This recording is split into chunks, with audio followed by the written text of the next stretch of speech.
Órale, what's happening? Saludos al compa Geno Ray, el guapo, the one and only, the people's champ. Bienvenidos a Native as it can be. Woo! Who's the podcast host that you love the most? Coming to you live from coast to coast. Call me Thunderlip, Spaceman, or G. It's just me being native as I can be. Hello, everybody. This is Geno Ray, the host of Native as I Can Be, the podcast that explores it's an exploration for people like me and others that feel like they're living between cultures. I have a very, very, very special guest today. Her name is Dr. Beverley Jacobs. She is all the way on the East Coast right now, staying up late for me. First of all, how are you doing? How was your day today? Oh, I'm doing pretty good. At a crazy busy day as usual. My days are nonstop busy. Yeah. I actually did a presentation this morning on assertions of sovereignty from our leadership. It was the staff at Wilfrid Laurier University in Waterloo, so it went pretty good. Nice. Yeah. So I'm gonna try and say this, and then you can correct me. The Kanyakahek, is that Kanyakahaga.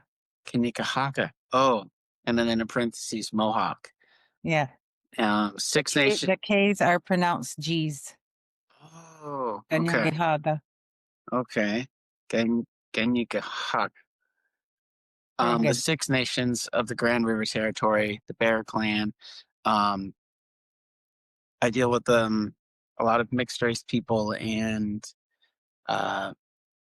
multicultural or international adoptees. Have you always been pretty grounded in your indigenous traditions? Oh yeah. Yeah. I grew up in my community and raised very traditionally with our longhouse ceremonies. Mm-hmm. But I also know the impacts. I have cousins and family who were impacted. My grandmother went to residential school, so her whole my whole matriarchal family was impacted by that. And so she ended up being very Christian and moved into the city of Detroit, and had a big family. So my mother and all of her siblings, they grew up in the city of Burlington, Ontario. And yeah, so I saw the difference between how I grew up. My mother was the only one of her siblings actually to marry a traditional man, and the rest married out. And oh yeah, I have family all over North America on my mother's side. Okay. Yeah, I always find that interesting, and because I was discussing assimilation with my guest last night, and for better or worse, the parents think in some cases that they're doing the right thing by, my guest last night was adopted, and her adopted white parents basically said, yeah, you're Indian, but just forget all that. It'll be easier if you just try to start acting and being white. It'll be easier for you. And it's, they think they're doing the right thing, but it's a blind spot where removing somebody from their culture and asking them to ignore it is problematic and causes long-term damage, I think. I think so too, like generationally. Yeah. Yeah, so, I have cousins, blonde hair, blue-eyed, live in the city, never raised with culture or tradition. And, I could see it growing up even as a kid. And, we go visit. My mother was still very close with all of her siblings and her mom. So, we'd visit all the time in the city and Detroit and Windsor, Ontario, and Ohio. Yeah, and I saw, like I said, I saw the difference growing up, how going to the city, and it was so different. I could really tell the difference, right? Yeah. Yeah. Well, that was me. My mom is white, my dad is Native, and I grew up with her. And she never told me not to be proud of being Native or not to express it, but she didn't know how I was supposed to do those things. And Right. so I didn't know how to do those things. And so then when I would hang out with my indigenous side, I would feel really out of place, even though Oh, yeah. I would feel love and connection, but there would be like, I don't feel like I'm acting right. I'm not doing what they Oh, do, or yeah. and same with powwows too. I go to a powwow and go, wow, these are real Indians around here. These guys know what they're doing. And you know, Yes. it took me Yeah. it took me a while to figure out that I'm Indian because I'm Indian, and Yeah. I love it either way. Yeah, that's right. Um, so you're currently an assistant professor, of Associate professor. associate. Yeah, I'm trying to read my own handwriting. At the University of Windsor, and former president of the Native Women's Association of Canada. Um, and in 2004 to 2009, advocating for families of missing and murdered Indigenous women. And then I know I'm going to have a hard time with this one. Your name means she's visiting. How do you say that? Goenk, say. Kawekuse. How did that name come about, and what does it mean to you? Yeah, well, when our children, when our kids are born, they're actually born. We have birthing ceremonies, and so as soon as many times, it's not always, but many times the babies are named immediately. But I wasn't named probably until maybe I was 5. Um, because actually my parents lived in the city of Burlington, Ontario, and we moved to Six Nations community when I was 4. Um, and so I knew this city life as up to 4 years old. Yeah, Um, I didn't know really what that meant, but um, so so usually it's our clan mothers who name our children. So my mother went to one of the Mohawk clan mothers and obtained a name for myself and my younger brother. And it's a ceremony. So the ceremony, you're given your name, and that's what's acknowledged in the ceremony to the others, to the public, right? yeah, So that's how you're named. And so my name, Goenk, say. So you're given a name, and as you're growing up, you're figuring out what it means, how personal it is to you, and your journey in yeah, in life, right? So yeah, so my name means she's visiting. yeah, And so it's been a very powerful journey.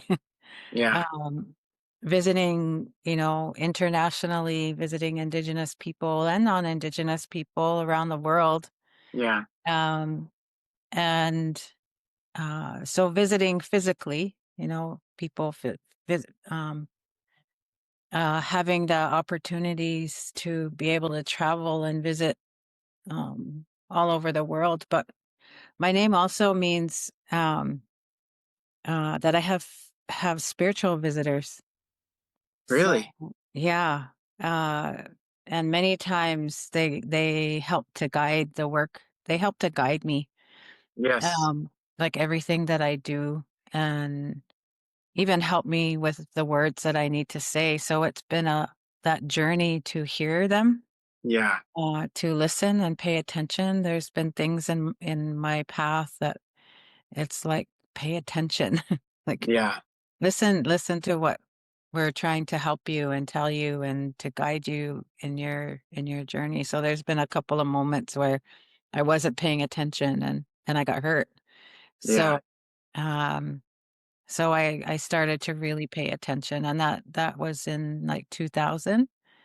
I literally got hit in the head with a shovel, like right here, yikes, and right. So that's like what they call it, your third eye. right, So it was literally split right open, It's like, okay, this is how we're gonna tell you to friggin' pay attention. Yeah.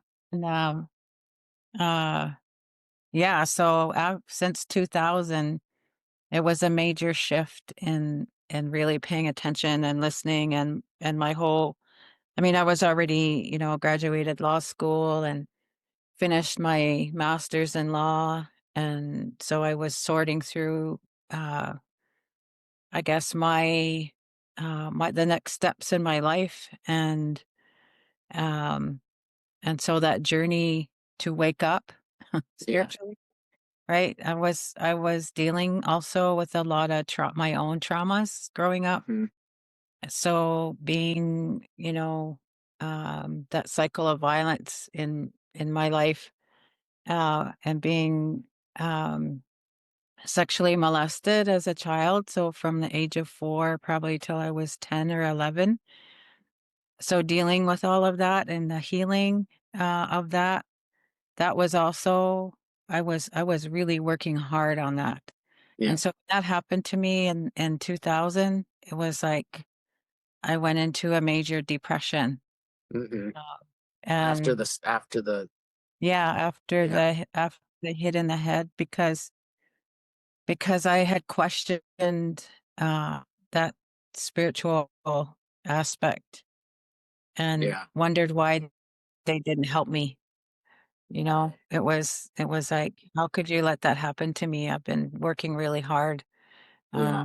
on my journey on wellness and my healing and and it was funny because right after that it was um like dreams and messages, and it was like they were showing me in this one dream. It was like slow motion, like from every Yeah. step that I took, and they were showing me, we were trying to tell you to go this way Yeah. rather than go this way where the shovel and the fight was happening.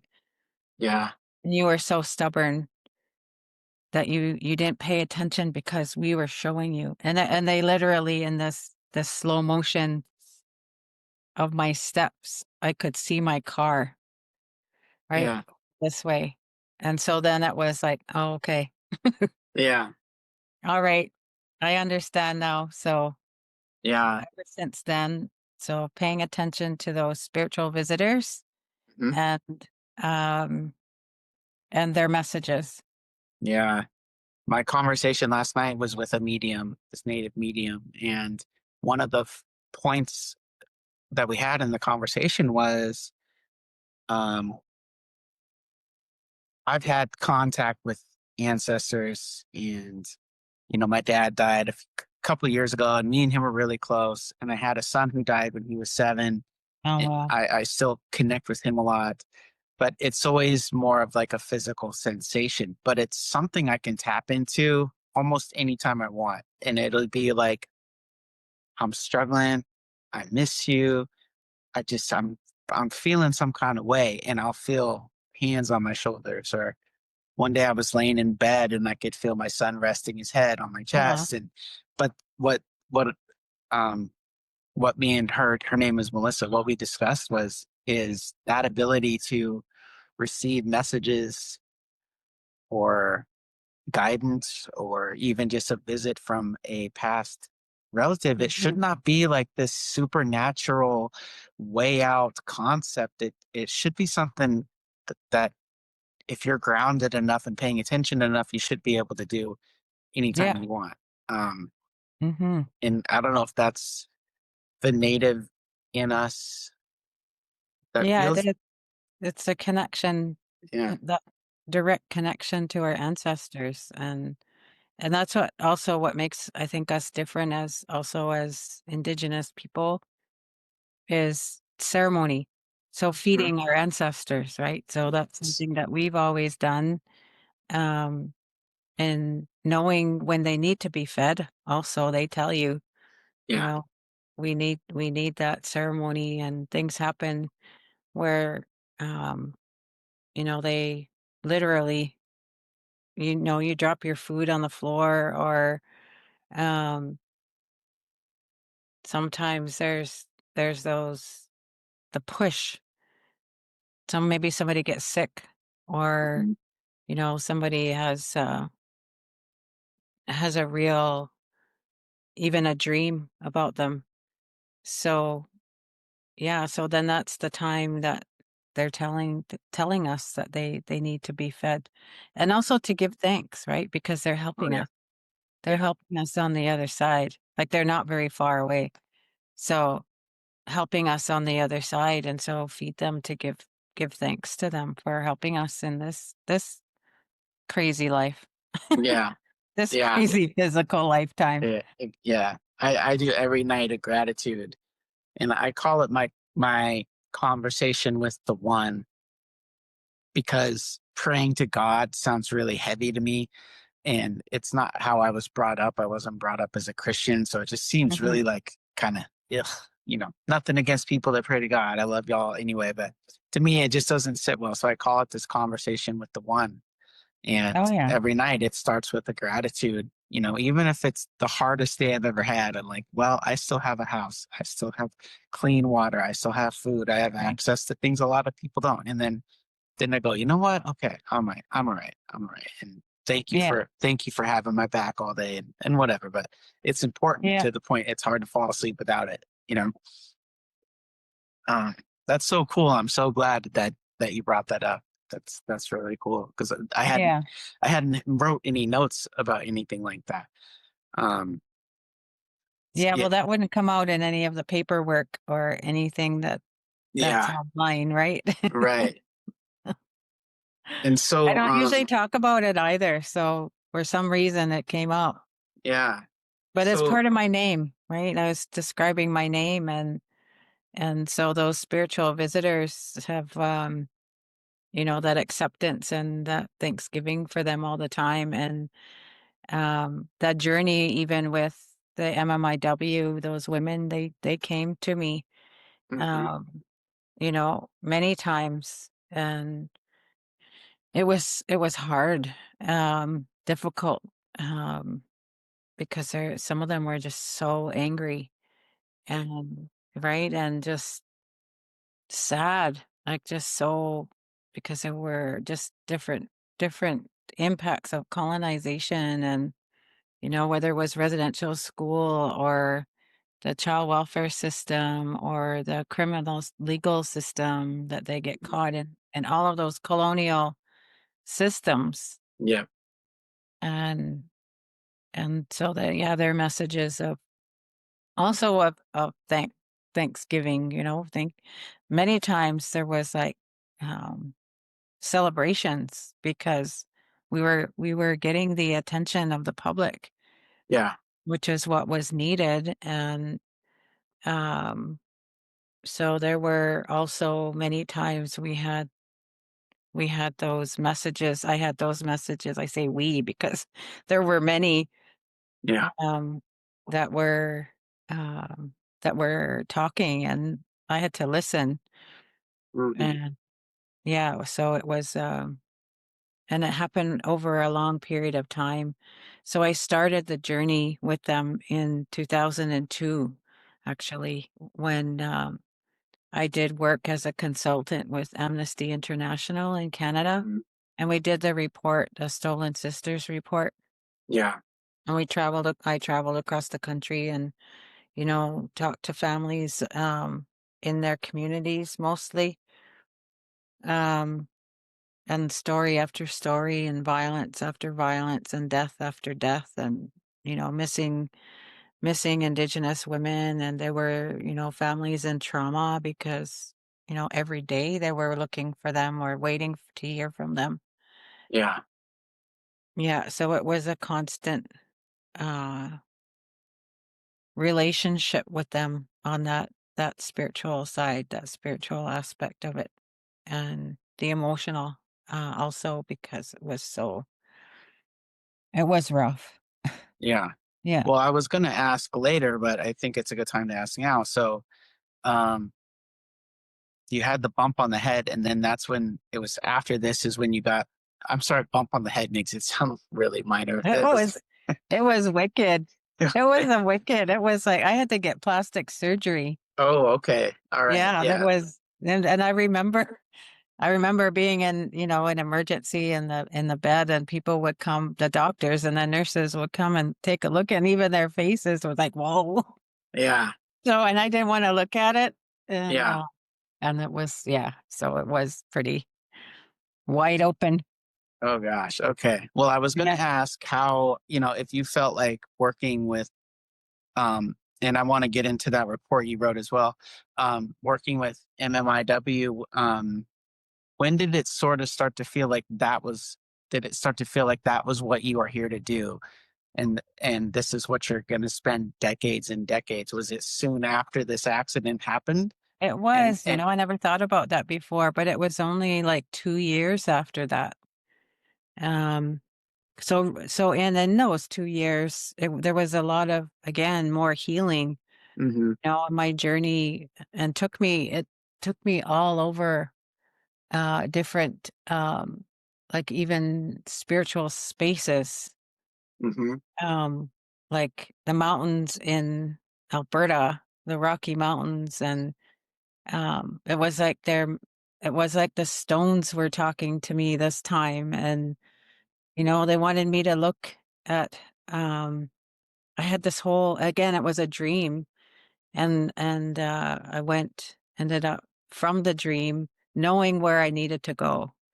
So from the dream, it was like I knew I was in the mountains, so I knew where I had to go. I knew the exact space, the exact spot that I needed to go, yeah, and had my own little ceremony there, to address, my, this great big scar in the middle of my face. And, I was really upset about it and worried about it and worried what people were going to think about, when they see me, this big battle scar in the middle yeah, of my forehead.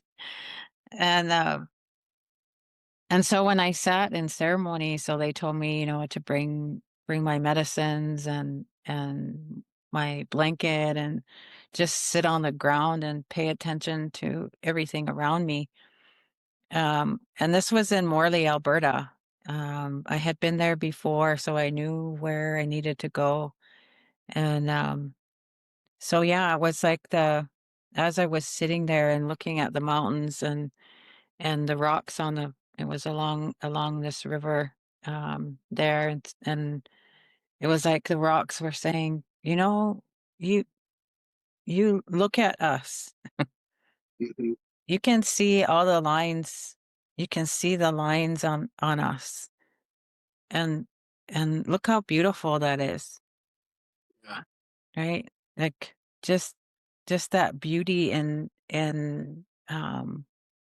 everything that they are. And they said, that's how you are now.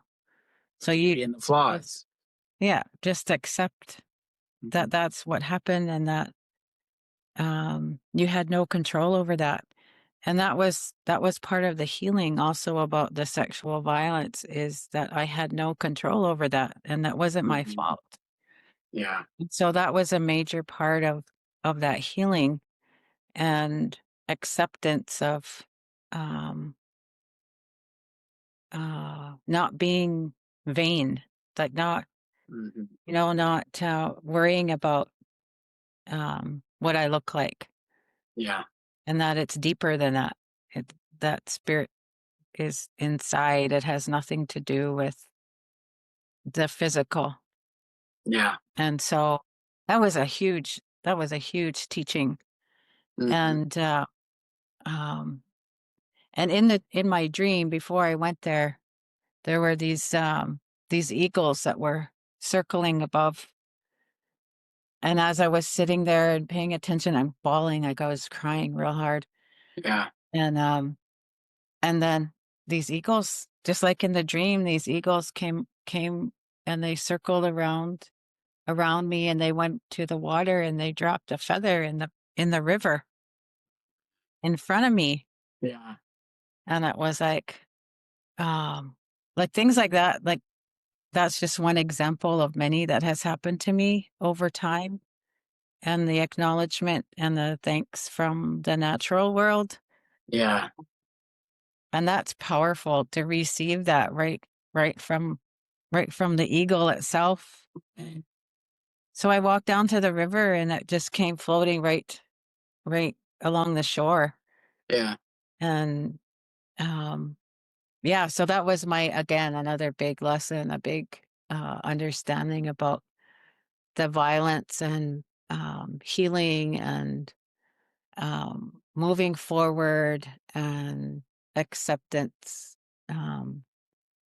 Like just so it was so, and things happened fast, like from 2000 till that 2002, and I was asked by Amnesty um, to start doing the work with the families, and it being it was, violations of human rights and Hmm. the whole mandate of Amnesty International and bringing it to an international stage. So I don't think I would have been able to do that work if I didn't do my own healing and being put in a whole leadership role, right? That whole leadership. So my journey with the families across Canada with Amnesty International, and I had to educate them about who Amnesty is. They're going to share their story on an international stage. And are they willing to share their stories? Because at that time, nobody was listening. No one was paying attention. And they were in trauma and they were doing all the work. They were the ones that were doing the searches. They were the ones that were putting the posters up Yeah. in, city to city. And um, even in their own communities, no one was paying attention. Hmm. And so, um, when I had started this work, so I had already been up to that point working nationally in different communities. And my recommendation to Amnesty was that I needed to spend time with the families in order for them to trust me and to trust Amnesty to share their stories. And um, so I did that and spent, sometimes I spent 4 or 5 days with the family. Sometimes I just, went for a couple of hours and they trusted me immediately and shared their stories immediately. And many times to this day, I'm like still really close to a lot of those families because of the intensity of the emotional, um, their emotions and what they were sharing with me, and, things that were so, um, intimate to them, Yeah. because it wasn't just also either the missing, mother or daughter or granddaughter or auntie. Um, it was, you know, other family members who went missing, or other families that went to residential school or were victims of violence. So it was a whole story like that Hmm. of every family. Yeah.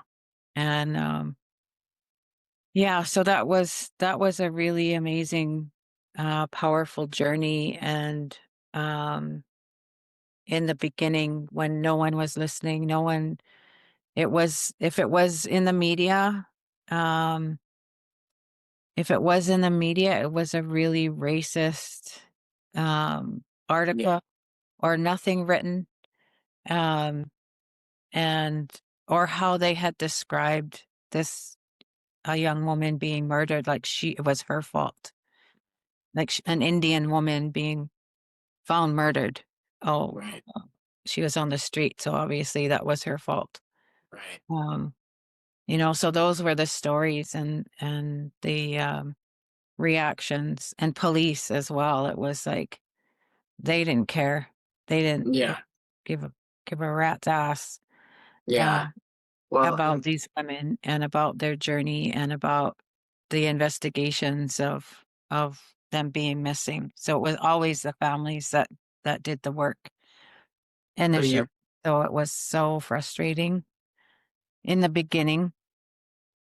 And So working with Amnesty, traveling across the country, and then it was released. The Stolen Sisters report was released in October 2004. So you And traveled and you visited the families and yeah, compiled this report, which you then gave to Amnesty International, which was then put out for consumption. And yeah, what I had read was the report was about the radicalized and sexualized violence towards Indigenous women in Canada. And as you mentioned, the failure of law enforcement. right. So, so what did Amnesty do at that point with that report? And do you So think did it have the effect that you intended it to have? it did. Yes. Okay. Because it was because Amnesty International is an international organization, and the whole intention was to identify the violence against Indigenous women as a human rights issue, and uh, and that was successful in bringing that message. Um, and it was also the support for the families. So when the families came forward, because we identified many different families, and their stories were part of the report. Um, so they felt that their voices were finally heard, and um, but also I think what Amnesty did was also bring attention to the fact that policing was part of the problem. Yeah. And the couple of, I had a really good relationship. His name was Alex Neve and Craig Benjamin. They were both, I would say Alex Neve was like, his title was Secretary General. So he was like the head of Amnesty Canada. And Craig was like the researcher. So he did write a lot of the Stolen Sisters report based on his research, but also based on the stories of the families that I did. And there was another woman also who focused on the families in the province of Saskatchewan. And so, once we were able to gather all of that data, right, Mhm. stories of the missing and murdered Indigenous women, um, it did um, open up, I guess, um, open up to the world that this was a crisis. Yeah. And the numbers of that were coming forward. Even after the report was released in 2004, there was more and more families. Because also what I had suggested to Amnesty was, if the families are providing their stories, they're providing their trauma, that they should do something for the families. So Hmm. they had a family gathering. We had actually a family gathering at Six Nations, here in my community. Brought all of the families who participated, and it was the first time that all of the families had come together. Yeah. And so it was such a powerful gathering for all of the families who shared Yeah. the same trauma, being able to voice it and do a lot of healing for them, um, to come together, and they had that kind of support for each other Yeah. um, during that time. That was a really powerful time as well. Um, that was just before the release in 2004 that was done. Um, so yeah, just to make the connection back to my own healing. So, so, from 2000 to 2002, and then meeting with all the families, and I was able to share also my own, what had happened to me and all of the traumas that happened to me, because I ended up in violent relationships as a result of all of that violence as a child. Yeah. So, there was one instance where a young woman was um, in a really violent relationship, and she kept going back, Yeah. leave, go back, leave, go back, leave, go back. Hmm. And they always question why, because he ended up killing her. And, and so I was able to say from my own experiences, these are the reasons why. Yeah. Because because as a victim, you don't feel that you're worthy. You were trained, with violence that you are nothing and that you don't Right. have a voice, that you don't mean anything. And so when it isn't until you start your healing when you realize that it's his problem, Right. right? It's not mine, it's his. That's his own whatever issues that he's dealing with. So I was able to share all of that with the families, also my own personal experiences. And And I'm sure that yeah, made so the like I said, we ended up being very close in many of those families that did share their story. well, and I would think too is um that would probably make it a little more it would probably make you relatable and kind of like a safe space to Right. to express themselves, and good on you and good on them for being brave enough to do it Yeah, after years of not being heard. that's right. And that's pretty admirable and respectable that they would, well, that you were able to make that connection and allow them to feel safe to share that story. Yeah. I think That's that's exactly what it was. That's that safe space for them to share their story, to share their pain and their trauma um and then many of them moving and healing and like just to fast forward. So there's a missing and murdered Indigenous women and girls inquiry.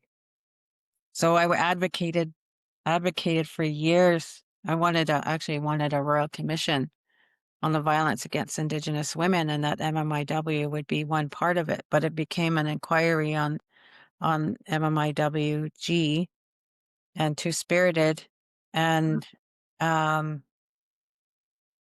and so they had a circle of families that helped with the inquiry, and a lot of those families were part of Amnesty's report.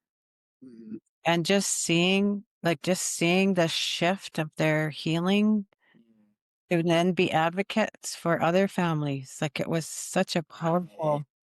powerful thing to see, and to see that they had a voice and that they would air that in the circle and to provide support to other families. And yeah, so that was really powerful to see. Uh, Many of those families that I was close to that, really became part of a movement, almost like also what I say in our communities as well is a social movement, like this movement of Mhm. healing. But we're still in a very still critical stage of um still MMIW. Yeah. Despite despite all those reports, despite the inquiry, Yeah. the systems themselves haven't changed. They haven't been paying, they haven't been implementing. It's still so frustrating that nothing's been done. Yeah. Um, but the only positive thing that I've seen, like I said, the families moving forward, and also this social movement by communities, by um, grassroots. Yeah. The grassroots spread like wildfire, right? Yeah. Across North America, South America. Um, and that was one of the things that I remember noticing in doing the research across Canada in the beginning, that I was connecting with families in Mexico. Mhm. Um, you know, the Juarez, uh, the Juarez, women who were murdered there, and I wasn't hearing anything in the U.S. Yeah. And there was nothing. And then I think I had met with a few Indigenous women's organizations and women, and then it just like wildfire again. It just like all of a sudden it was story after story after story again in the US. and now May 4th, in the US is the, the MMIW day, um, and that the honoring the spirits of the women, and in Canada is October 4th with the vigils across the country.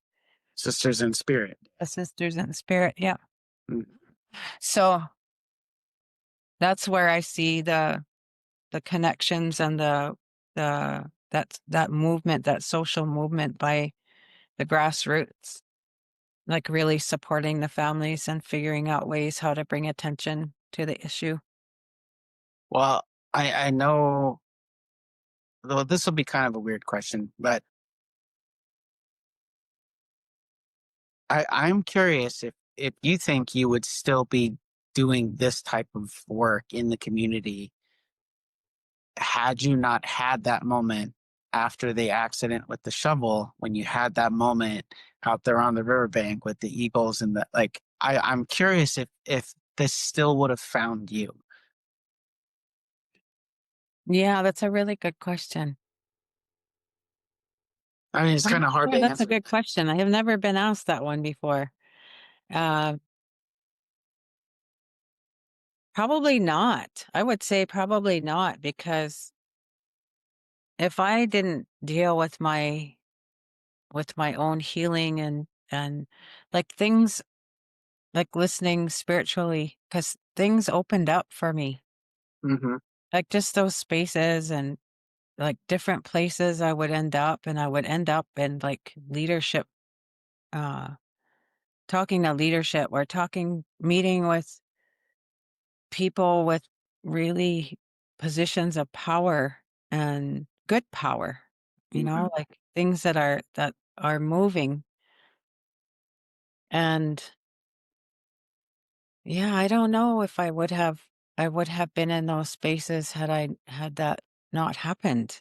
Yeah, yeah. Isn't that interesting? Yeah. Yeah, that's interesting. I never thought about that before. Yeah. Good question. Oh, thank you.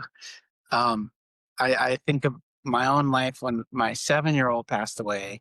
I was living in Boise, Idaho at the time, and I had family here in Oregon.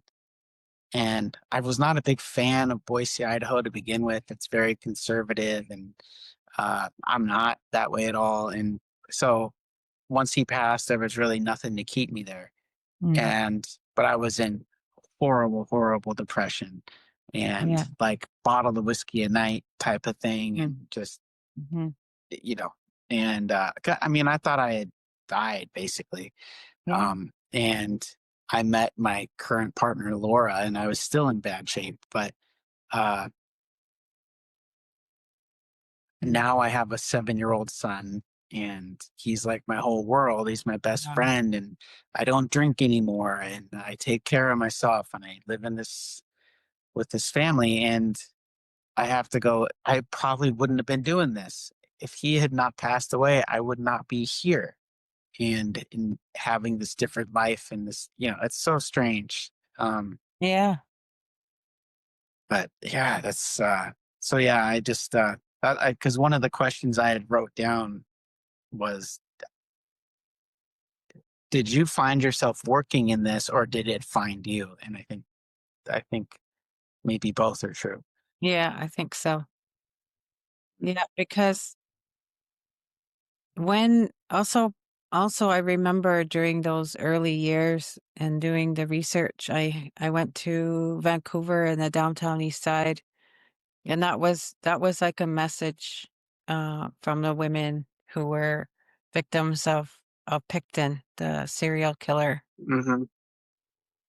And um Is yeah, that so the guy that had the farm or whatever? yeah, Yeah, the- yeah. yeah, was disgusting. Hmm. Um but yeah, their message to me um was to pay attention. And they also, one of the biggest messages, this is like, was really powerful, because they said, this is bigger than you know. Like, and it is. It's like Yeah. it's like Oh, it's just so because it's connected to our role as women to Mother Earth, and the violence of Mother Earth is the same as the violence against women. And um and just their messages uh of why, like, why is it happening? Why is it a crisis? And and that the world needs to know. So Amnesty was a big part of that, that the world needs to know, because they were on an international basis. Right. And um and that connection with them, and maybe again, like you said, um with my role, my name, and choosing me choosing me to be their voice, because I was their voice for a long time.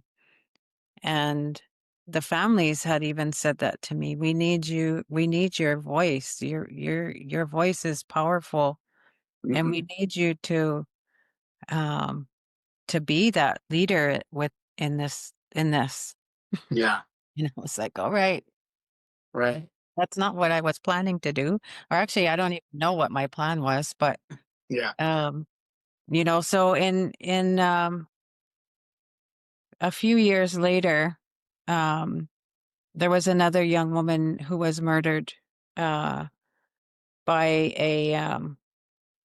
um, a bouncer in Saskatoon, Saskatchewan. So that family came to me just like 2 weeks after the release. No, it was actually when all of the research was submitted to Amnesty. So it was only 2 weeks after that she had gone missing. Hmm. And so I connect really connected with that family as soon, like almost immediately. So a few years down the road, the trial comes up for, um, the guy who murdered her. And so so I always supported the families any opportunity that I could. So I went to the trial and met with supported the family. I go walking into the meeting that they're having with the Crown attorneys, and the mom, her name's oh, Pauline. She she's talking with the Crown, and so the Crown's trying to say that they want the doctor's records. So doctor's records are supposed to be uh, privileged information and not released to the public. So the guy was trying to say that she was an alcoholic, and that was her problem, and that's how she died. So that was his defense, and the judge allowed was going to allow the release the of her doctor's records. So there's this whole other trial within the trial, and whether or not that those those records can be released. So the Crown is telling this to Pauline, and he says, so you need a lawyer to represent you Yeah. in this part of the trial. So I'm sitting there, and Pauline looks, well, she's right there. Right? So I'm just there to support her. And Yeah. then she puts me on uh I can't think of the word, but um so I'm like, oh, okay. All right, Pauline, what do you want me to do? Hmm.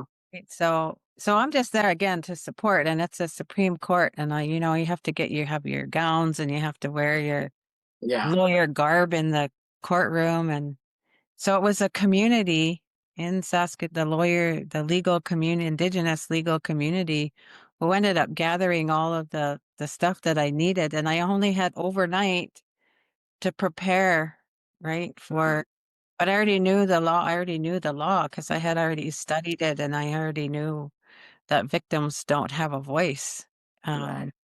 in any criminal trial. So this was an opportunity to give Pauline's daughter, her name was Daleen, a voice in the courtroom. Now that was like, again, that relationship with spirit, because I was able to represent Daleen and her spirit in the courtroom.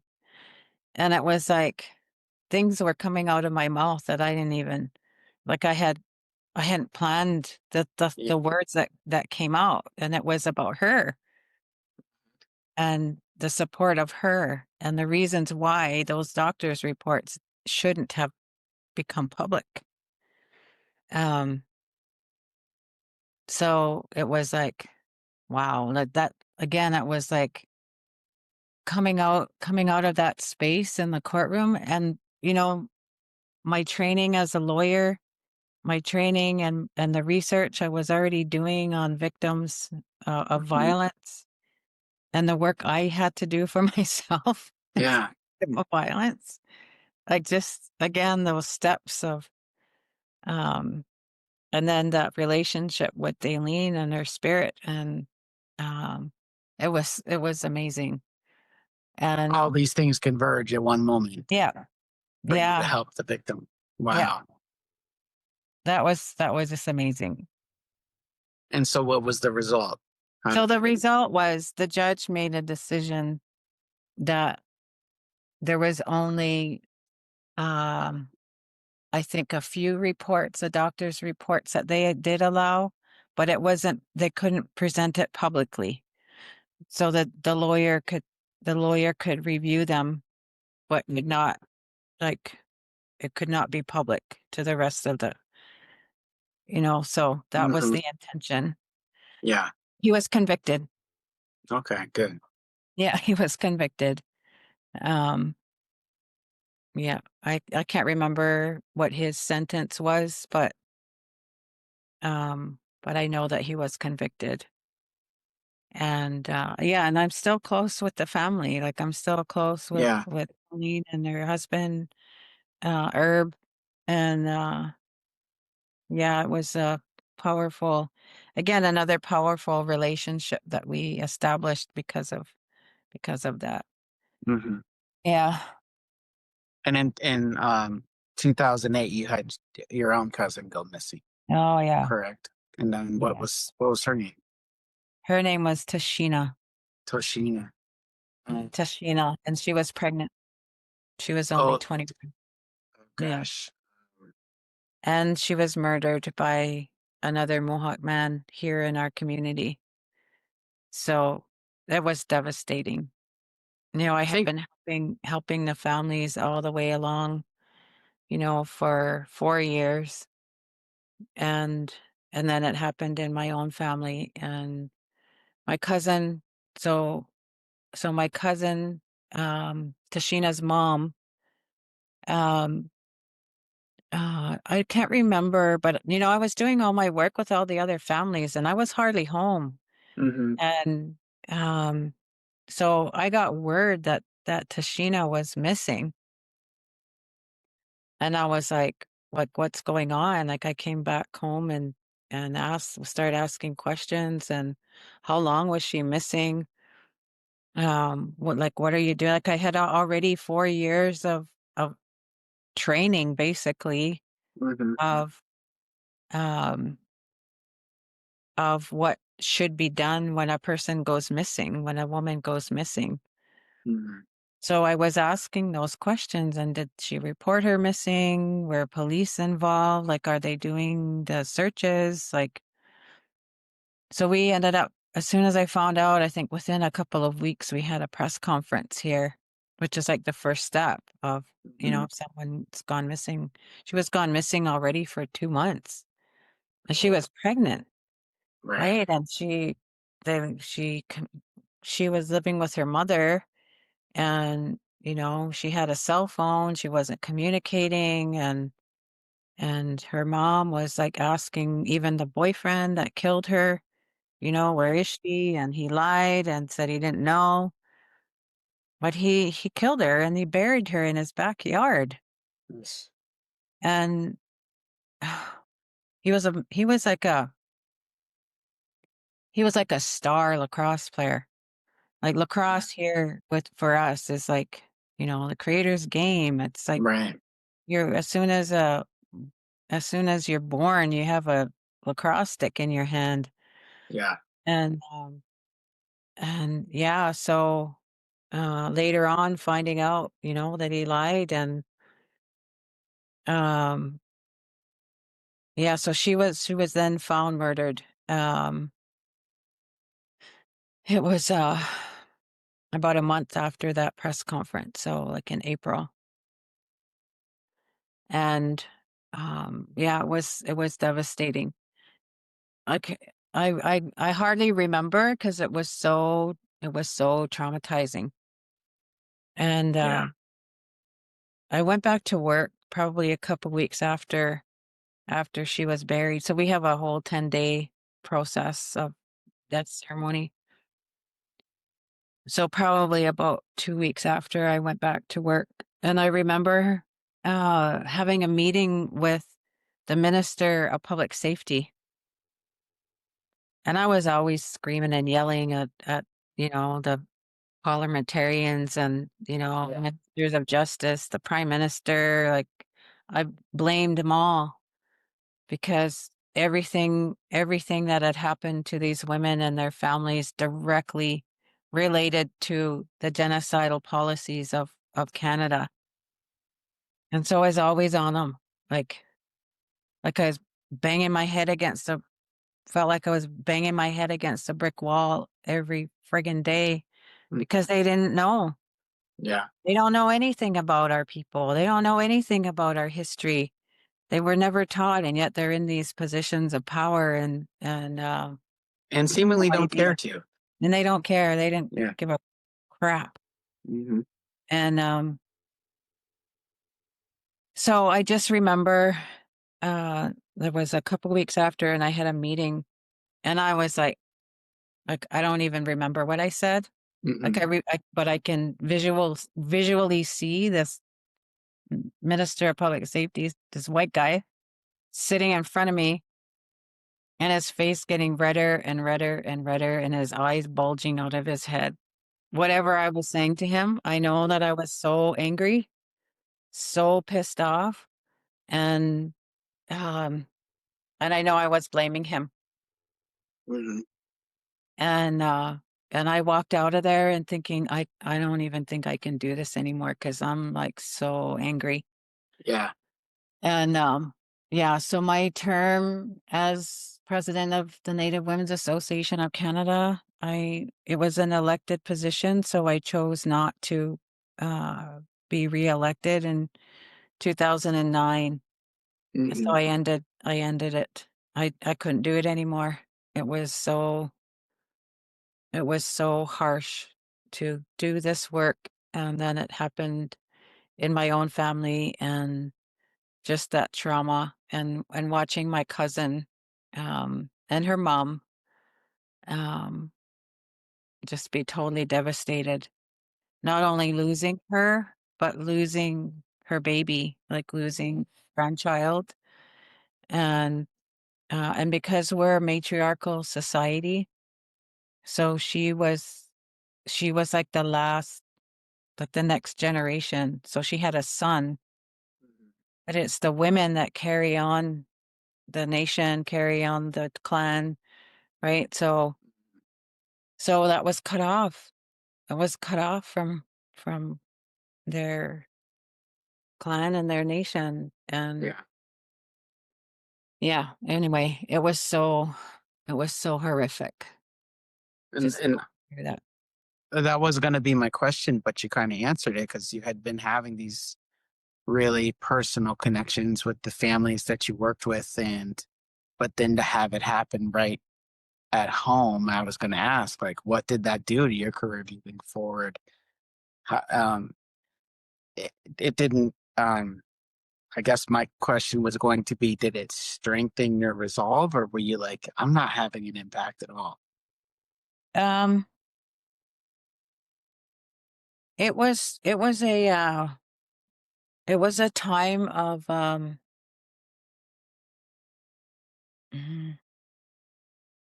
I guess it was a time of more healing Mhm. because I was like so angry. And also during that time here in the community was reclamation of our territory and our land. Mhm. And so there was like a big reclamation here in Caledonia, which is the community right next to Six Nations and the Douglas Creek Estates, and they were going to build a housing project. And so all of that was happening all at the same time. And our leadership asked me to be part of the negotiations, Mhm. as a legal advisor to the Confederacy. And then I started seeing all these things, this patriarchy, even of our own men, and how our clan mothers were being treated. And Yeah. like it was just so overwhelming. And when I ended my term in September of 2009, I was like already made a decision that I was going to be doing my PhD away from the community. So I went to Calgary, Alberta, did my PhD there away from everything. And it was like I went into hiding for like 2 years. Yeah. And I had to for my own well-being, for my own um, healing. Like I was so angry. I was so like I couldn't even communicate. Yeah.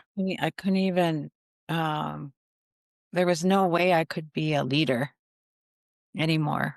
I Right. was because I was just thinking of that conversation that I had with the minister of Yeah.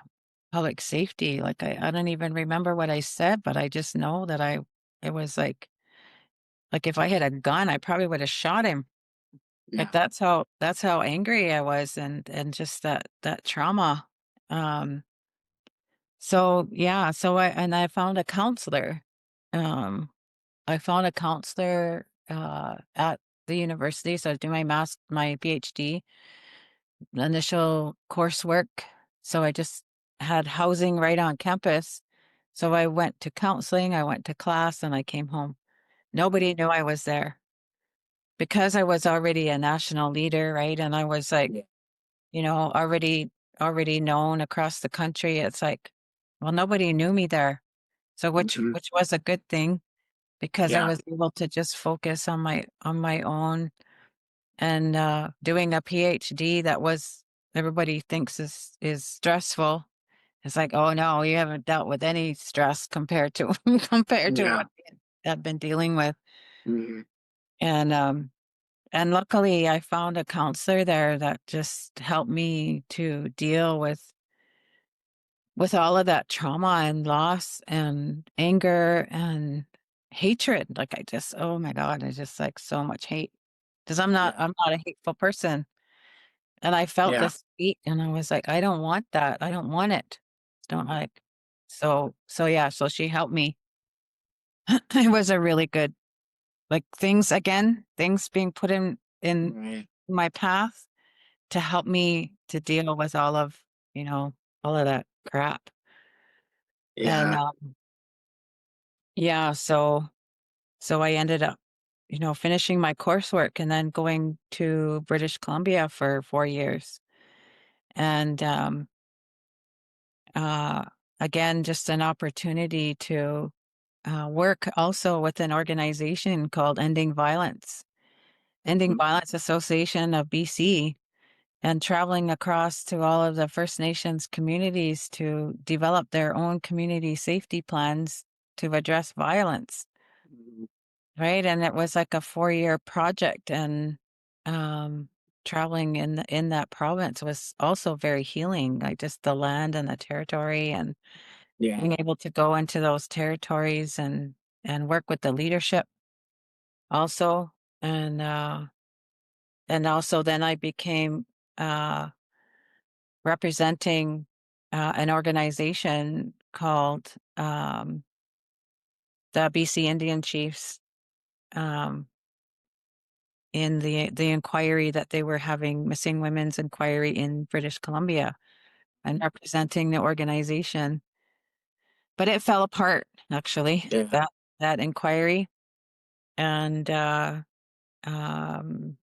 yeah, so there was a lot of really good work that I was able to do in that place in BC. I And know then you're they not come back home after that. um I know you're not a, doctor of gender studies or a psychologist, but this violence that's being perpetrated against Indigenous women is not just being perpetrated by white men, it's being perpetrated by Indigenous men. So, what is going on? As you mentioned, we are traditionally a matriarchal society. What is going on with Native men where I would never put my hands on a woman ever? But I was also raised by my mom and my sisters who were all older. So Mm-hmm. that's part of that is just the fear of my big sisters pounding me if they felt like at any time. But they just, that's just what they said. You don't put your hands on a woman ever. What do you think is going on with Native men or men in general that this keeps happening? Well, it's the patriarchal system is very violent, Mm-hmm. right? The colonial patriarchal system, like the history of that, where women were considered property, women were not considered human. Right. And so, they violated the women if they didn't do what they were supposed to be, supposed to follow, whatever Yeah. their um control. The control, that's right, that's what abuse is power and Mhm. control over women. And I think, like, I have studied this and thinking about, well, how did that happen to our men? Because our men, coming from a matriarchal society, women were put on pedestals because women, are the life givers. We carry life, and those are our teachings about respecting women and respecting our grandmothers. And so this was while I was doing my master's in law thesis. So this was like from 94 to 99. I worked on, um, I worked on the Great Law of Peace, and, one of our laws about our matriarchal systems. And when I started looking deeper and deeper into it, and I could see the violence and the impacts of colonization on our people, and seeing the source of where the violence comes from colonization. It comes from patriarchy. It comes from the cycle of violence that, you know, the churches did the same thing, with then the cycle of the residential school system and the violence, that sexual violence and the violence that occurred in residential schools generationally. And so it taught us how to be violent, because I don't think it's just the men who are violent. Our women are violent too. Um, and so, but it's a different kind of violence when it comes from women and when it comes from our men. Um, and the gendered violence. So being very specific, right, about the kinds of violence that happens. So I believe that with this generational cycle of violence, that our men have learned to be violent, right? Have learned this power and control because it allowed them, this whole patriarchal system allowed it to happen, right? You have violence, like even this concept of a household, right? And privacy. That's a colonial concept, because in Mhm. our ways, everything was a collective understanding. We lived in great big huge longhouses where there's no way that anyone would get away with anything like that. Yeah. And um and there were teachings. So there are teachings from as soon as you're born. There's teachings as you're right in your stages of life, right? We had rites of passage ceremony. So it honored our young men. It honored the young women when their time came to be an adult. And so there were teachings of, of a collective from our mothers and our grandmas and our grandpas and our dads and uncles and aunties, right? That everybody had that understanding of a healthy relationship and healthy sexual relationship because it wasn't shameful, Yeah. right? When talking about sex, it wasn't shameful. It was like this is how you have babies. Yeah. Right? And this is how you protect your bodies. This is how, it's a ceremony. A sexual relationship is a ceremony. So honor your spirit during that time. So those are the teachings that were stolen from us in the residential school. Right. So they were there from 5 to like 16, and that's the time, that's the rite of passage ceremonies should have happened, and it wasn't. And you think generationally, like how that over, how many generations that impacted families Hmm. where they were not taught, that ceremony wasn't done. Yeah. And so that cycle of violence from our, of the men, was learned. One really good, just a message, um, while I was president of the Native Women's Association, because I was getting so angry also with our men, and white men. That's probably culminated in that conversation I had with that minister. It was just like, Yeah. um, but one of the really positive experiences that I had, um, was being invited um, to this opening of an organization called what's it called? I can't think of the word, but they had these little squares of uh leather, Hmm. and it was the men who are taking on the responsibilities to be honorable men, indigenous men. Um and so I went because I kept praying, I kept asking, like, come on, you guys, like, stand up. Yeah. Like, stand up and protect our women. Like, that's what you're supposed to be. That is your role and your responsibility. Like support us. Like, don't beat us down, because that's also what's happening even in the leadership, in my leadership role. Even our Hmm. own leaders of our men were like, they did not like me Yeah. because I was bringing up issues that they didn't want to deal with. Hmm. And so that's what I kept asking, where's our protectors? Where's our men to stand up and start saying that's enough? Um, and so that's what it happened. This campaign. Oh, I can't remember the name of it. It'll come to me. So, so they had a press conference when the campaign first started, and and I heard them say, "Yes, this cycle of violence, this violence has occurred to all of our people, but now I'm going to take the responsibility to stand up."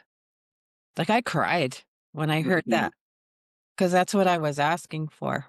Yeah. And it was so powerful to hear that, and that they were going to take on that responsibility of protecting the women and standing up and paying attention and doing what they needed to do and to educate, right?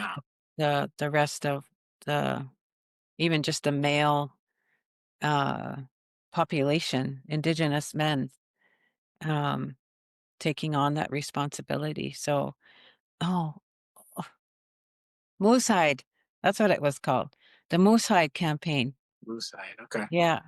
And I know that they're still in existence and they're still doing the work. So it was a really, it was a powerful time as well when I was thinking like of my own healing at the time, and thinking about our men to also heal and deal Hmm. with the violence, and be the men that we knew, that to be the warriors, right? Right. That's the warriors is our protectors, Yeah. the real warriors, not the violent warriors. Right. Yeah. Yeah. One of the things I really had to reconcile about my own dad was I love him dearly. Me and him were very close, but I know he was not a saint, and a lot of it had to do with violence against his partners. And I never saw it. I don't remember him and my mom being together. They split when I was really young, but Oh yeah. stories that she told me, and one time I witnessed it, and for one, I knew that was never going to be me. And but it was, even now, it's as much as, because the dad that parted ways 3 years ago was not that guy. He was very gentle and very Hmm. considerate and very generous. And he had a past. And that's been really tough, especially when it's violence against people I care for. Hmm. That's a very sticky, muddy situation to try and figure out, because it never happened to me. Right. He never laid a finger on me. Hmm. And I knew him as just, you know, great guy, but I also knew, I knew everything else too. I don't know. It Yeah. was hard. And he he was not the type. I think, as a lot of men of his generation were or are, they're not gonna get a therapist and sort through Right. all of their trauma. And because he was removed from his family, him and my uncle, when they were 3 and 2, Wow. and they grew up in a foster situation Yeah. that was really that abusive. And uh so he had his own trauma that he was dealing with. And uh that doesn't excuse the behavior, but yeah, so that's been a tough one for me. But it's one that my kids are not going to have to worry about Right. dealing with down the road. Yeah. And I stopped it in my generation too, like making sure that that did not happen in my home anymore, or happen to me anymore. Mhm. Uh, I'm raised my daughter. She's pretty tough. She's pretty tough. She's tougher than me. Mhm. Uh, and yeah, she would never put up with that. So my grandkids, and I'm a great grandma now. My great granddaughter just turned 2 yesterday. Um, Great and grandma Dr. Jacobs. yeah, That's a great title. yeah, they'll never see it. I can't see that happening now. Mhm. And but we're also like really working hard to make sure that she doesn't. Yeah, That's a lot of work. yeah. Because of, like in the community here at Six Nations, there's still so much violence, and um, alcoholism and drug addiction, and all those things that happen in our communities now as a result of what I say is the result of colonization and the cycle of violence. And so uh really working hard to uh create that safety for my family now. Mhm. Yeah, it's a lot Yeah. of work. When this podcast idea came about, it used to be like a documentary idea that I had, and I Yeah. wanted to walk across North America Oh, and yeah. visit different nations and stay with them. And part of it was because, like I said before, I was raised by a white mom, and I Mhm. didn't know a lot of traditions, and I didn't know a lot of ceremony. And So Mhm. it was essentially going to be my own kind of personal walkabout, but each episode was going to have a different theme. So there would be alcoholism slash drug use, there would be obesity, there would be the MMIWG, um, all of these different things. And now it's bounced all over the place when I realized how many people feel like they're living in between cultures. And um, um, I'm not sure why I brought that up just now. But either way, um, the It MMIW, was your journey. To me, it's your journey of what it is that, um, like you said, visit again. Like you were going to visit in all these different communities. So mhm, that caught my attention, right? right? To have that kind of experience on the land. Like you can do this. I think this is really, I think your podcast will be really successful because of all of the issues and the people that you're going to have. But I think being on the land, being Hmm. in the territory, uh, I think will heighten that. Right. But that's my, you know, just my own thoughts about visiting.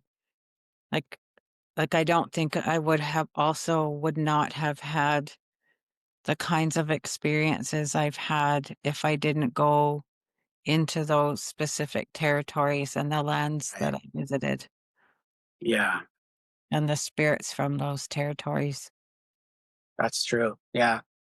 And that was part of it too. Yeah. I mean, it's one thing for me to sit here and say the Pine Ridge Reservation here in the United States is one of the most, it's well below the poverty line and has been for a long time. It would be I've another been thing there. for, have you? Yeah. Yeah. To And, Sweetgrass. hmm. So one of my friends, really close friends, was in a relationship with Orville Looking Horse. So he has two kids here in the community here. And so he actually asked me during my time as president of Native Women's Association to come and do a presentation during his ceremony, Hmm. the White Buffalo Calf Woman Pipe ceremony.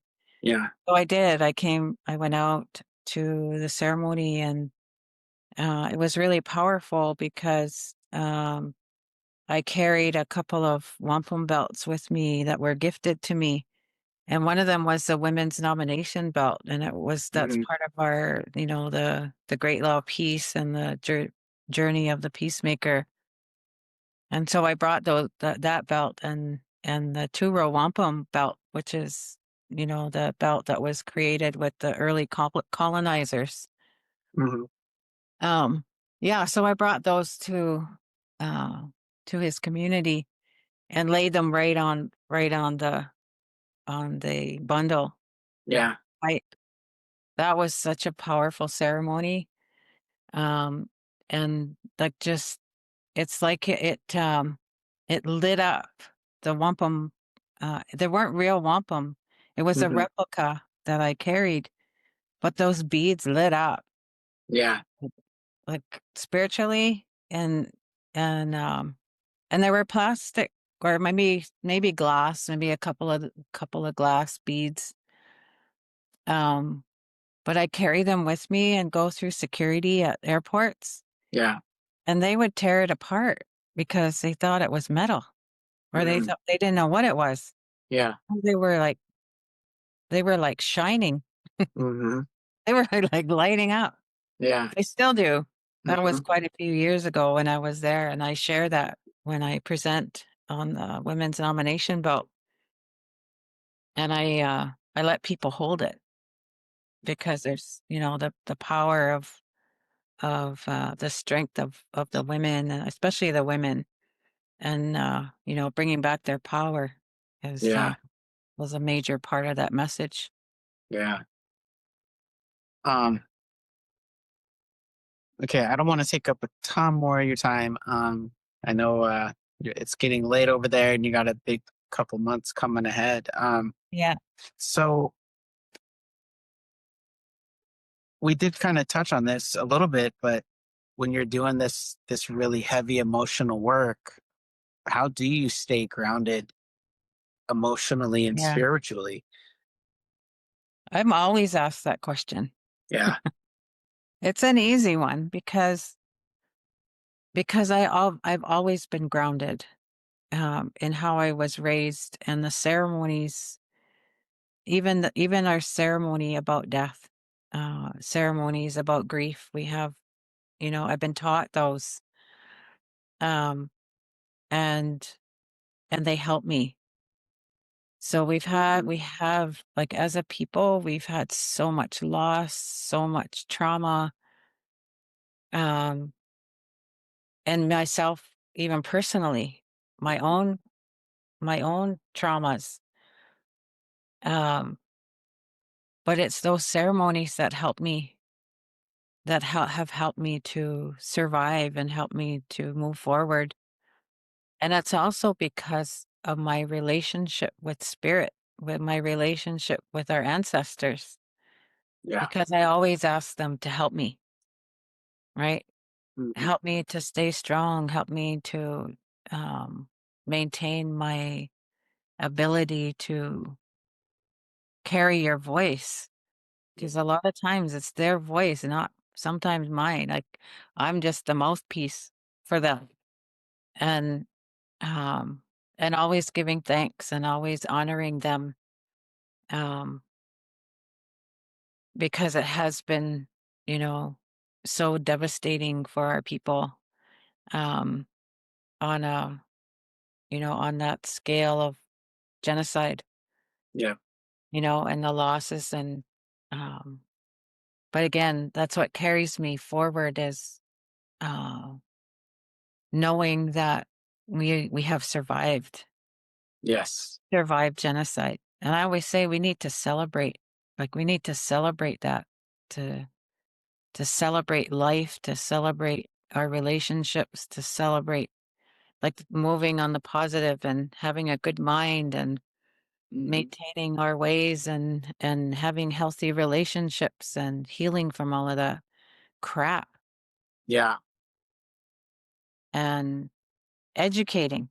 So Mhm. educating has been a really powerful part of my life, and not only my own learning and educating, but educating others. So every Mhm. opportunity I get, I educate, right? So it happens on many different levels, and returning to ceremony, being able to be in spirit with, during our ceremonies helps. Being on the land, just laying on the land, laying on Mhm. our mother with that support. Those are the things that have helped me to survive and to keep going. What I think is really cool right now is that, as at least in my lifetime, like native representation in media is at an all-time high, and we're not just being represented as the Plains Indian gazing off into the Right. distance with his headdress and his stoic Yeah. nature, or the we're being represented because it's natives in the media. Right. It's native actors, it's native directors, Yeah. native writers, and representing us is in a much more complete way. Yeah. And like, wow, these people are really funny. These people are more than Yeah. just I totally agree. they're more than just this sad story of Yeah. being conquered or whatever people say. And I really like where we're at right now. And I want it to get to the point where, like Reservation Dogs is a good example, where it was a great show for natives by natives, but you could just cut that part off and be like, that was a great show. Yeah. And non-native people loved it. And so I want to get to the point where it's like, that's just a good movie. Oh, and it Yeah. happens to be about natives or by natives That's or right. whatever. Um, So being educated also. I mhm, actually watched your podcast. That's my friend David. mhm, Uh, and I thought it was a really good um, example of that, when you guys were having that conversation about being in those movies, even as, as the leaders Hmm. also in David's description of, driving through the set uh, Yeah. of smoke signals and Yeah. the corner. Hmm. Yeah, I really believe that you know the impacts of colonization and genocide and everything that's happening today, that the karma, I believe in karma. And I'm really worried what's going to happen to white people Yeah. Maybe because of that karma, maybe the what they've mothership's gonna done. come down and it's gonna be a bunch of 8 foot tall natives like, oh, Yeah. hello colonizers. We're Yeah. back. Hello. Um, so how do you feel about the movement moving forward? Are there some, Oh, is the next generation of women coming up and oh yeah. yeah. Things are going to shift. Hmm. And uh that's what I mean about karma, because we've been put in a a horrible space, of genocide, like you were saying, like that's going to end. Like you've already identified through media, through movies, Indigenous people are taking the lead in everything. And, um, and the power of that, um, you know, things are going to shift, and the education system is shifting, Yep. where now they are learning the truth in the like slowly, but Hmm. it's happening. More and more of our people are becoming educated and putting in even places of power within the institutions, whether it's government or education or in the health systems. Like there's, it's gonna move quickly. Hmm. Um, and our young people, like I think of um my own family, like the strength of my own kids and my grandkids, and their strength, and Yeah. they're not going to put up with anything. Yeah. No way. They're not going to put up with all that. Yeah. um, and also, like, even traditionally, so we've reclaimed our rites of passage ceremonies, and and the language is being reclaimed, and the language courses, and the indigenous courses everywhere. And things are definitely going to shift. And also because the non-indigenous people are, I think of this in myself and my own education and educating. So educating first year law, a mandatory course to all first year law students. um, and I think of, with them being educated, they're in their 20s, right? Hmm. So they're being also educated about the truth. And so, and I feel like they're more aware, and also they're not going to put up with racism anymore. Right. And so they're going to take the lead. Like they're going to be in positions of power in the future where they're going to be able to resolve things a lot easier because they're aware Hmm. and because they're willing to be allies. I think that, like, I really believe that shift will happen quickly. Yeah. My son's first grade teacher, because they did a show and tell, and he brought this like Pokemon stuffy that he got at a powwow, but I mean, it looks like this on the, and so he brought that, and the kids in his class were like, "What the hell's up with that Pokemon?" Well, they didn't say it like that, obviously, but Yeah. and he's, and my son was up there front and center, loud and proud. I'm a member of the Klamath tribe, and I got this at my tribe's restoration powwow this summer. And they're just like, what is, they had no clue what he was talking about. And Yeah.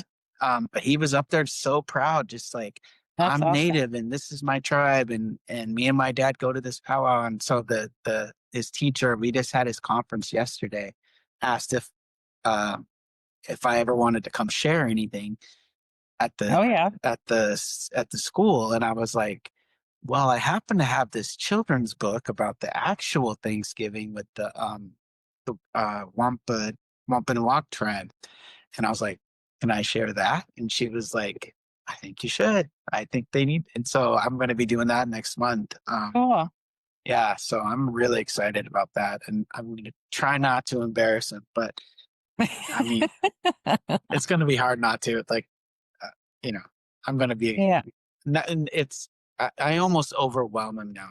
I love being a dad so much, and he's such a Yeah. good kid. Like, That's so awesome. yeah. So let's have a couple more questions here.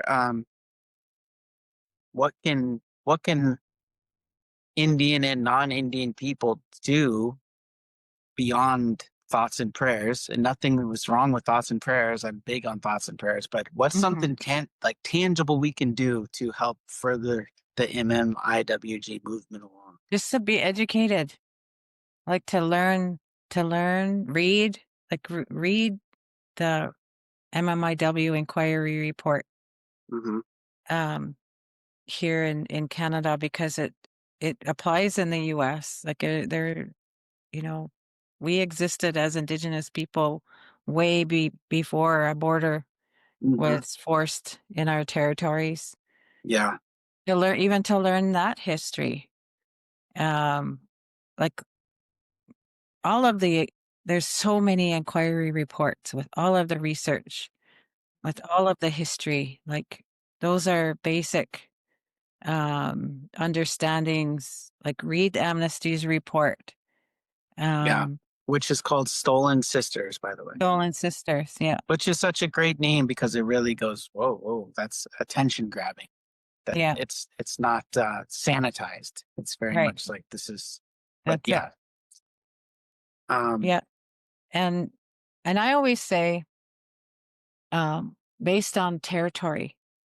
So when I say to non-Indigenous people, when they ask that question, and I ask, do you know whose traditional territory you live on? Mhm. Do you know that you have benefited from colonial laws by having a home in those territories? Yeah. Do you know that history? Do you know the history of the doctrine of discovery and how you have benefited as a result of that? Do you know your treaty? Do you know the treaty territory? Do you know about the relationship between Indigenous peoples and non-Indigenous peoples? Do you know that history? Mhm. Do you know any of the Indigenous peoples in your territory that can also educate you about who they are? Because the education system has been so colonized. Yeah. Right? They never taught any of that in this, but some still don't. So it's like, to me, it has to be, in order to be a good ally, is to learn about the history and the treaty history, and whose traditional territory do you live on. Like those are basic first steps. Mhm. Hmm.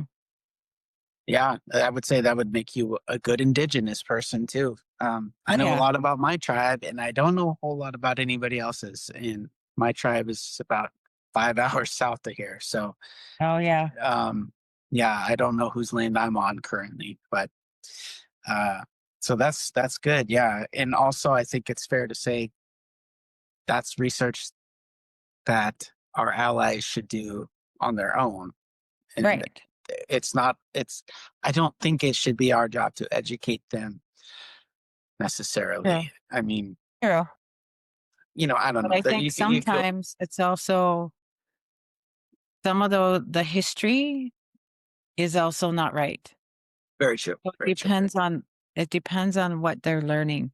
So we can guide them. Like Sure. I can say, like we can guide them on the issues that they need to learn. And because there's also, we're dealing with the pretendianism now. Right. Like that's also in academia, where we have white people who have written about us, which is not always right. Right. And so also being cautious about what you're researching and reading. And I think with the guidance of our people, we should be able to to give them that kind of guidance of the truth. Like, because we Yeah. are living in this era of pretendingism. Yes. Yeah. Yeah. All right. So last question. And you've probably done this in your personal life, but maybe now publicly, all of the thousands of missing and murdered and indigenous women and children and two-spirit, what would you say to them right now? Hmm. Well, the first thought that comes to me is, we hear you. I've heard you. I've heard your messages um, of bringing attention um, to what happened to you. Um, I've worked my ass off to bring attention to the public. Um, I acknowledge and give thanks to them for their sacrifice, because their spirit was sacrificed as a result, right, of their deaths or of being missing. Um, that I acknowledge their role in that and bringing that the messages forward, and also the messages of family, like of healing our families. Like, to me, that to them that their message was to bring our families back, to love, to learn how to love, because we were devastated um, by not learning about that over Yeah. generations.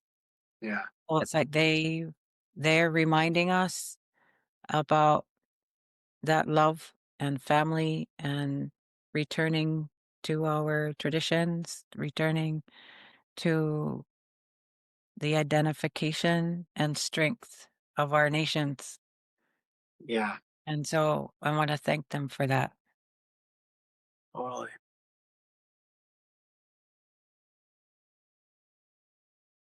My connection um, to this movement is, well, obviously I'm an indigenous person, but the more personal connection is uh, my dad's partner when he passed away, Millie. Her sister went missing in Denver, Colorado, Mm. and this went on for months and months. And then the day my dad passed away, I mean, minutes afterwards, she got a call that they had found her Wow. sister, and uh, and what they found was defensive wounds on her body. So uh, Yeah. she just completely broke down. She just lost her partner and then her Yeah. sister, and Wow. it was really so that was me getting a much closer look at it and seeing the impact that it has. Hmm. And it really is um, it seems like it's an issue that should be, I mean, it should be a non-issue. Yeah, It would be nice if this wasn't a discussion at all. Um, that's right. and I, um, the centuries of looking the other way and burying it and stifling the voices, silencing them, um, I think with this movement can be undone. And I think that's, and not just the families heal, but we as a people all heal together. Right. So yeah, thank you so much for not just your time here with me tonight, but decades and decades of the work you've been doing. it's been a real honor to talk to you, and Thank you. I really appreciate you just for the work you've done. And I'm gonna have to. I need to send David a cup of coffee or something for connecting us. Yeah, Yeah, good he idea. just brought it up out of the clear blue sky, and then sent me your Facebook, and Yeah, it happened that quick. But that's funny. I'm so honored to talk to you, and I'm so privileged to talk to you. And thank you so much for everything you've done over the years. Thank you.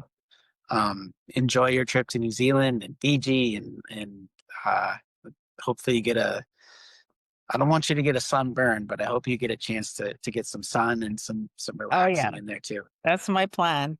All right, great. All right. Well, thank you for the opportunity. It's good to meet you. Good to meet you. Thank you. Yeah. Thank Good you. night. Good night.